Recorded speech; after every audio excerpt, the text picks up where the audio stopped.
सबको बहुत बहुत प्रणाम। आज के इस सेशन में हम प्रस्तुत करने जा रहे हैं। ये सब महाराष्ट्र के जो बच्चे हैं, तो महाराष्ट्र है तो मैं ज्यादा मराठी में बोलने का प्रयास करूंगा। तर आजच्या ह्या प्रोग्राम मध्ये आपण योग फॉर एज्युकेशन ह्या सब्जेक्ट वरती चर्चा करणार आहोत। आजच्या युवकांना जे कॉलेजमध्ये शिकतात, ज्यांचं शिक्षण चालू आहे, ज्यांना भविष्यामध्ये आपलं करिअर करायचंय आणि करिअर जे शैक्षणिक पात्रता आहे त्या शैक्षणिक पात्रतेनुसार करिअर होत असतं, या विषयाला अनुसरून योग फॉर एज्युकेशन या सब्जेक्ट वरती मी चर्चा करणार आहे। मी माझ्या पीएचडी साठी हाच सब्जेक्ट निवडलेला आहे। मी योगशास्त्रामध्ये पीएचडी करत आहे। तर योग फॉर एज्युकेशन या विषयाला अनुसरून माझा प्रबंध चालू आहे। तर मी असा मुद्दा मांडलेला आहे की मुलांना जी गुणवत्ता मिळवायची ती योगाच्या माध्यमातून कशी मिळवता येईल। विषय असा आहे की सर्वसामान्य शैक्षणिक शिक्षण घेत असताना एका डिव्हिजन मध्ये, एका वर्गामध्ये 50 पेक्षा जास्त विद्यार्थी शिक्षण घेत असतात। एक शिक्षक किंवा 5-6 विषयाचे शिक्षक त्यांना संपूर्ण वर्षभर ते शिक्षण त्या पद्धतीचं देत असतात जे सरकारच्या माध्यमातून येतं। आणि जेव्हा रिझल्ट लागतो त्यावेळेस काही मुलं टॉपर असतात आणि काही मुलं अगदी कमी कमी कमी कमी येत फेल होतात। तर असं का होतं? तर याचा मूळ मुद्दा आहे की ह्या मुलांचं कॉन्सन्ट्रेशन नसतं त्या विषयाकडं, त्यांचं लक्ष विचलित होत असतं। आणि ह्याच मुद्द्याला अनुसरून योगच चित्तवृत्ती निरोध महर्षी पतंजली ऋषींनी योगाची जी परिभाषा सांगितलेली आहे त्या परिभाषेला अनुसरून मी हा अभ्यासक्रमामध्ये हा विषय यावा यासाठी मी रिसर्च करत आहे। तर आपलं चित्त जे आहे, चित्त म्हणजे काय? चित्त म्हणजे मन, बुद्धी, अहंकार, चित्त याचं संमिश्र रूप आहे। याला अंतःकरण चतुष्ट म्हटलं जातं। आपल्या चित्ताला रोखणं महर्षी पतंजली सांगतात योग चित्तवृत्ती निरोध, म्हणजे चित्ताच्या ज्या वृत्ती आहेत त्याला रोखणं, कंट्रोल माइंड। जर माइंडला कंट्रोल केलं तर योग ह्या राजयोगासाठी आपण सिद्ध होत असतो। आपल्याला काय पाहिजे? मुलांचं मन स्थिर कसं होईल। मुलं जर स्थिर झाली, अभ्यास शिकत असताना, अभ्यास करत असताना ते एकाग्र जर झाली, तर जो काही विषय आहे तो विषय त्यांच्या बुद्धीमध्ये स्थिर होईल। त्यांची आकलन क्षमता, त्यांची ग्रास्पिंग पॉवर वाढेल आणि समोर काय शिकवतात, काय शिकवलं जातं ह्या मुद्द्याकडे त्यांचं लक्ष राहील। आणि एकदा का त्यांना तो मुद्दा समजला, त्यांचं चित्त जर स्थिर असेल आणि मुद्दा जर समजला, तर त्यांना ते ज्ञान प्राप्त करण्यापासून कोणीही रोखू शकत नाही। हा विज्ञानाचा भाग आहे। आणि म्हणून मन, बुद्धी, अहंकार या चित्ताला आपण एकाग्र कसं करायचं ह्या महर्षी पतंजलींनी सांगितलेल्या अष्टांग योगाचा आपण या ठिकाणी विचार करणार आहोत। अष्टांग योग म्हणजे काय? यम, नियम, आसन, प्राणायाम, प्रत्याहार, धारणा, ध्यान आणि समाधी हे 8 योग आहेत। यातील महत्वाचे आपल्यासाठी काय आहे? आपल्यासाठी यम, नियम आणि प्रत्याहार, ध्यान आणि धारणा हे जे काही 5 योग आपण या ठिकाणी, योगाचे जे 5 प्रकार आहेत हे आपण मुलांना माहिती करून देतो, त्यांना त्याचं आचरण करण्यास सांगतो की जेणेकरून मुलांचं मन जे आहे, चित्त जे आहे ते त्या पर्टिक्युलर विषयाकडे फोकस करण्याकरता, त्या पर्टिक्युलर विषयाला ग्रास्पिंगची पॉवर वाढवण्याकरता, ते समजण्याकरता त्याचा उपयोग होईल। तर काय आहे यम? यम म्हणजे सामाजिक जबाबदारी.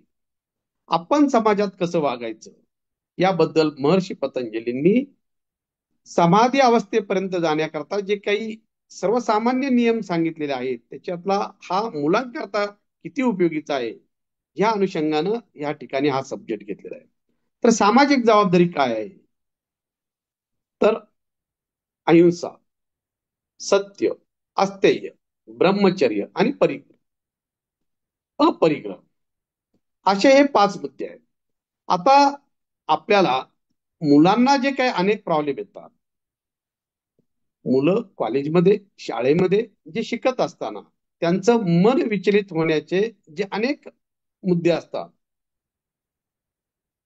ते विषय ह्या यम आणि नियमच्या माध्यमातून कंट्रोल होणार आहे. तर अहिंसा म्हणजे काय? तर अहिंसा म्हणजे आता आपण पाहतो की ती मुलांना कशी उपयोगी आहे कॉन्सन्ट्रेशनसाठी, की समाजामध्ये ज्या ज्या काही हिंसक घटना घडतात, मग अशा ज्या हिंसक घटना महर्षी पतंजलींनी 3 टाईप मध्ये सांगितलेले आहेत: काया, वाचा आणि मनी. काया म्हणजे प्रत्यक्ष हिंसा करायची नाही. त्याच्यानंतर मनामध्येही त्याचा भाव नसला पाहिजे आणि आपल्या मुखातून सुद्धा आपल्या बोलण्यातूनही हिंसक भाव नसला पाहिजे. अशा प्रकारचा जर हिंसक भाव जर नसेल तर मुलांचं चित्त विचलित होण्यापासून त्याला प्रचंड मोठ्या प्रमाणात मदत मिळणार आहे. आपण पाहतो कितीतरी हिंसक गोष्टी, मग ते पिक्चरच्या माध्यमातून असू द्या, मोबाईलच्या माध्यमातून असू द्या, किंवा समाजात पेपरच्या माध्यमातून वाचल्या जातात, किंवा आपल्याला इतर काही गोष्टी घडलेल्या दिसतात. त्या हिंसक गोष्टीच्या माध्यमातून मुलांची मनं विचलित होतात. मग एखाद्या घरातही, कुटुंबातही, परिवारातही हिंसक गोष्टी घडत असतील, त्याही त्या मुलांच्या मनावरती खोल प्रभाव करत असतात आणि ते अभ्यास करत असताना, ते शिक्षण घेत असताना त्यांचं मन जे आहे ते नेहमी विचलित होत राहतं आणि मग अभ्यासावर लक्ष राहत नाही. कारण त्या वाईट ज्या घटना घडलेल्या आहेत, त्या हिंसक घटना ज्या घडलेल्या आहेत, त्या हिंसक घटनावरती त्यांचं मन विचलित होतं. तर मग मुलांनीच हे कंट्रोल करायला शिकायचंय की आपण अशा हिंसक घटना कुठल्याही केल्या नाही पाहिजे. मग काय आहेत हिंसक घटना मुलांना ज्या कंट्रोल करता येते? मुलांनी एकमेकाशी आदराने बोलायचंय, मुलांनी प्रेमाने वागायचंय, एकमेकाला सहकार्य करायचंय. याच्यामुळे हिंसक भाव त्यांच्या मनामध्ये होणार नाही. आता याच्यानंतर दुसरा घटक आहे सत्य.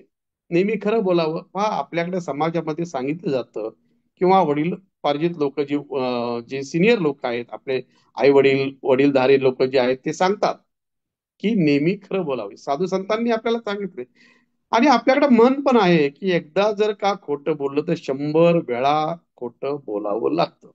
ही एक परिचित म्हण आहे. मग असा 100 वेळा खोटं बोलण्याकरता किती विचार करावा लागतो, किती चित्त बिघडणार आहे, किती मन वेगवेगळ्या ठिकाणी डायव्हर्ट होणार आहे. आणि मग त्या मुलाचं जे आहे, त्या मुलाचं मन जे आहे ते शिक्षणावर कसं स्थिर राहील, काय शिकवलं जातं ते त्याला कसं कळेल. तर याच्यासाठी नेहमी खरं बोललं पाहिजे. त्याच्यानंतर अस्तेय. अस्तेय म्हणजे चोरी करायची नाही. तर अशी चोरी ती सुद्धा 3 प्रकारची सांगितलेली आहे. एखाद्याच्या परवानगी शिवाय कुठलीही वस्तू घ्यायची नाही.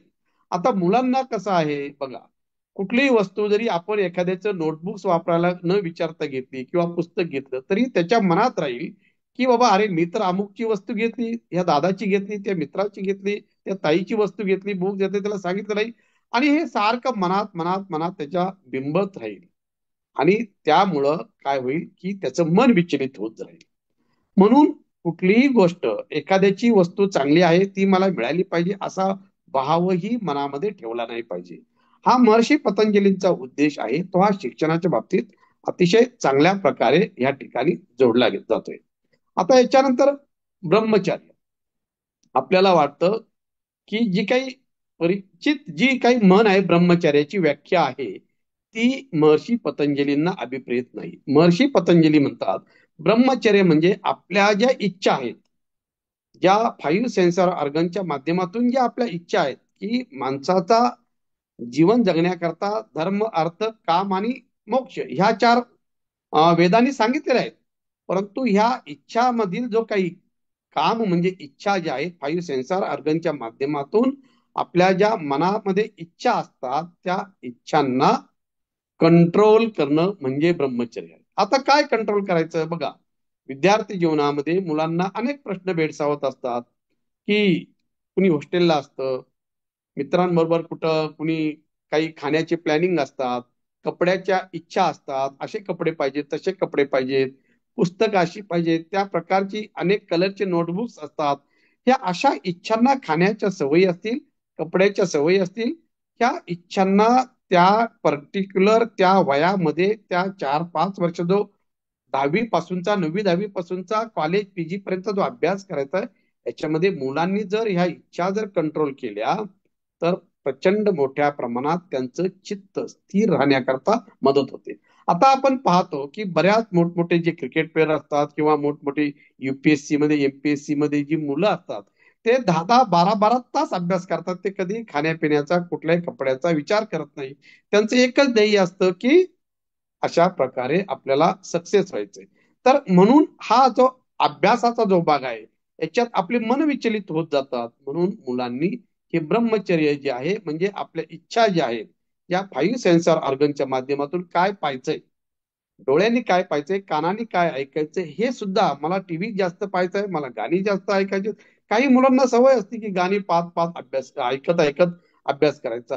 हे पण योग्य नाही, कारण जर चांगल्या पद्धतीने सक्सेस व्हायचं असेल तर ब्रह्मचर्याचं हे जे व्रत आहे हे आचरणात आपल्या इच्छांना कंट्रोल केलंच पाहिजे. त्याच्यानंतर अपरिग्रह. अपरिग्रह म्हणजे साठवणूक करू नये. महर्षी पतंजली हे योग प्राप्तीसाठी समाधी अवस्थेत पोहोचण्यासाठी की अपरिग्रहाची एक परिभाषा आपल्याला सांगतात. तर ती मुलांकरता शिक्षणासाठी कशी उपयोगीची आहे. मुलांनी साठवणूक करू नये. साठवणूक कुठल्याही प्रकारची जी असते, मगाशी जसं उदाहरण सांगितलं तर तोच मुद्दा इथं पण अभिप्रेत आहे.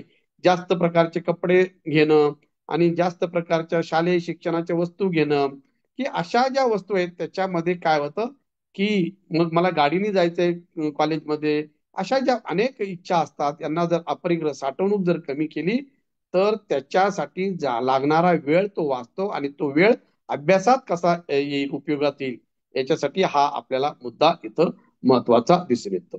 याच्यासाठी याच्यानंतर नियम. नियम जे काय, नियम काय अभिप्रेत करतं, नियम म्हणजे शौच, संतोष, तप, स्वाध्याय, ईश्वर प्रणिधान. आता हा नियम जो आहे तो आपलं जे स्वच्छता, नियम म्हणजे पहिलं शौच जे आहे ते स्वच्छता सांगतं. आपलं शरीर आणि मन स्वच्छ असलं पाहिजे. शरीर आपण स्वच्छ करतो, पाण्याने स्वच्छ करतो, आंघोळ करतो, आणि मन हे पवित्र ज्ञानाने स्वच्छ होतं. म्हणून ही एक वैयक्तिक जबाबदारी आहे. हे जे नियम आहे हे वैयक्तिक जबाबदारी. त्याच्यानंतर जे आपल्याला शौच म्हणजे त्याच्यानंतर शुद्धता झाल्यानंतर संतोष म्हणजे आपण समाधानी वृत्तीत कुठल्याही बाबतीत असलं पाहिजे, तरच आपलं अभ्यासाकडे लक्ष लागेल. आपण जर जे आपण समाधानी वृत्तीत राहिलो नाही तर आपल्याला मन आपल्या अभ्यासावर केंद्रित होणार नाही, आणि अभ्यासावर मन केंद्रित झालं नाही तर आपल्याला मार्क्स मिळण्याकरता, पुढे सक्सेस होण्याकरता अनेक अडचणी निर्माण होऊ शकतात. त्याच्यानंतर तप. जे तप म्हणजे कुठलंही कठीण कार्य जे करायचं असतं ते कठीण कार्य करण्याकरता आपल्याला मेहनत ही अपरिहार्य आहे. ही मेहनत करणं त्या ध्येयापर्यंत त्याच्यासाठी काही त्याग करणं हा महत्वाचा भाग आहे. त्याच्यानंतर स्वाध्याय.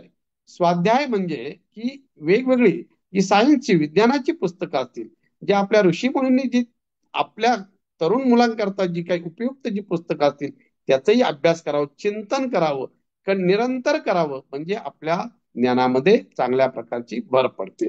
आणि 5वं जे आहे ते ईश्वर प्रणिधान. म्हणजे तुम्ही जे काम करता, जे कार्य करत असता ते काम उपकार म्हणून करू नये, ते कृष्णार्पण म्हणून करावं.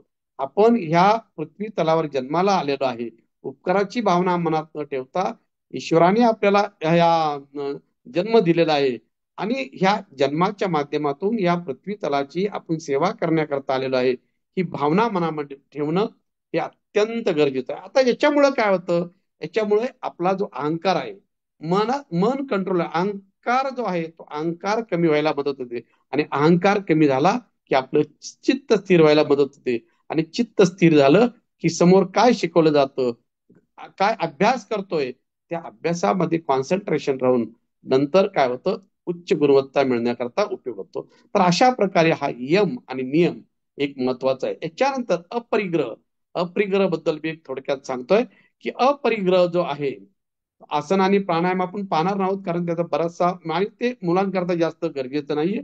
प्रत्याहार जो आहे, प्रत्याहार म्हणजे जे आपले 5 सेन्सर ऑर्गन आहेत, ह्या ऑर्गनचं, ह्या अवयवांचं कार्य काय असतं की बाहेर बहिर्मुख होऊन काय आहे ते पाहायचं.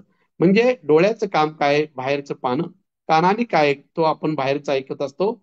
आणि जे काही त्वचाचा जो स्पर्श असतो, जीभ काय चव असते, हे सगळं प्रकारच्या ज्या काही बाहेरच्या ज्या गोष्टी बहिर्मुख होणं, त्याचं ज्ञान प्राप्त करणं, हे पंचज्ञानेंद्रियांचं काम असतं. आणि त्या विषयामध्ये आपण जास्त गुरफटून जातो तर काही काळ, 5 मिनिटं, 10 मिनिटं, आपल्याला जसं जेवढं जमल 2-4 मिनिटं, तेवढं अंतर्मुख होणं, आपल्या पंचज्ञानेंद्रियांना डोळे बंद करून आपण अंतर्मुख करायचे. आपल्या शरीरामध्ये काय चेंजेस होतात हे पाहायचंय, काय काय चालतंय हे पाहायचंय. आणि त्याच्यामुळे आपल्याला आपलं मन स्थिर होण्याकरता मोठ्या प्रमाणावर मदत होते. आणि एकदा का मन स्थिर झालं तर शिक्षणाची प्राप्ती, चांगलं ज्ञान, प्रज्ञावंत होण्याला त्याची मदत होते. म्हणून हे जो प्रत्यार आहे, प्रत्यार म्हणजे उलटा, जो इंद्रियांचा गुणधर्म आहे बहिर्मुख होणं, बाहेरून आहार घेणं, त्यांना उलट करायचं, आतमध्ये त्यांना अंतर्मुख व्हायचे, करायचे. हा महत्वाचा भाग आहे. याच्यानंतर अजून महत्वाचं आहे की धारणा, फोकस. आपल्याला एखाद्या ठिकाणी चित्त स्थिर करणं हा एक महत्वाचा भाग आहे. तुम्ही 2 मिनिटं, 3 मिनिटं जर चित्त स्थिर करून जर रोज प्रॅक्टिस केली तर तुमच्या बुद्धिमत्तेत प्रचंड मोठ्या प्रमाणात वाढ होईल.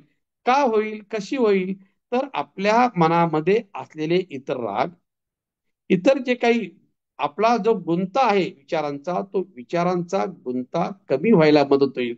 जसे आपण डस्टबिन मोकळी करतो, तसे ध्यानामुळे, मेडिटेशनमुळे, प्रत्याहारामुळे हे डस्टबिन जे आपल्या मनातले वाईट विचार आहेत, ते विचार कमी होतील. विचार आपण बाहेर टाकून देऊ आणि आपलं मन जे आहे ते एकदम क्लीन होईल, ट्रान्सपरंट होईल. कसं असावं ट्रान्सपरंट बघा. जे काही आपलं, जे काही मन आहे, कुठलाही भाग जरी आपल्याला, विषय जरी आपल्या समोर आला तर तो विषय आपल्याला जसं लगेच, स्फटिक कसा असतो बघा, स्फटिकाला, ज्या स्फटिकाला कुठलाही कलर जवळ जर आला तर त्या कलरमध्ये तो मिसळून जातो. तशा प्रकारे आपल्या समोर कुठलाही विषय जरी, कुठल्याही लेक्चरर असतील, सरांनी जरी शिकवायला सुरुवात केली तर त्या विषयामध्ये तुम्ही मंत्रमुक्त व्हायला सुरुवात होईल. असं हा ध्यानात धारणेचा प्रकार आहे. धारणा आणि ध्यान, धारणेच्या पुढे जाऊन त्याच स्थितीमध्ये कंटिन्यू ध्यान करत राहणं, त्याच विषयाला, त्याच मुद्द्याला कंटिन्यू जोडून घेणं, याला ध्यान म्हटलं जातं. आणि हे साधारण 5 प्रकार जे आहेत, यम, नियम, प्रत्याहार, धारणा आणि ध्यान, या अष्टांग योगामधील हे 5 प्रकार तुम्हा मुलांकरता अतिशय महत्वाचे आहेत. आणि याच्यामुळं प्रज्ञावंत होण्याकरता, प्रज्ञा प्राप्त होण्याकरता प्रचंड मोठ्या प्रमाणात मदत होते. महर्षी पतंजलींनी असं ह्यामध्ये योग दर्शन मध्ये सांगितलेलं आहे. आणि भगवान श्रीकृष्ण भगवद्गीतेमध्ये पण सांगतात की बुद्धी जर स्थिर करायची असेल तर हे उपाय हे त्याच्यात आचरणात आणले पाहिजे.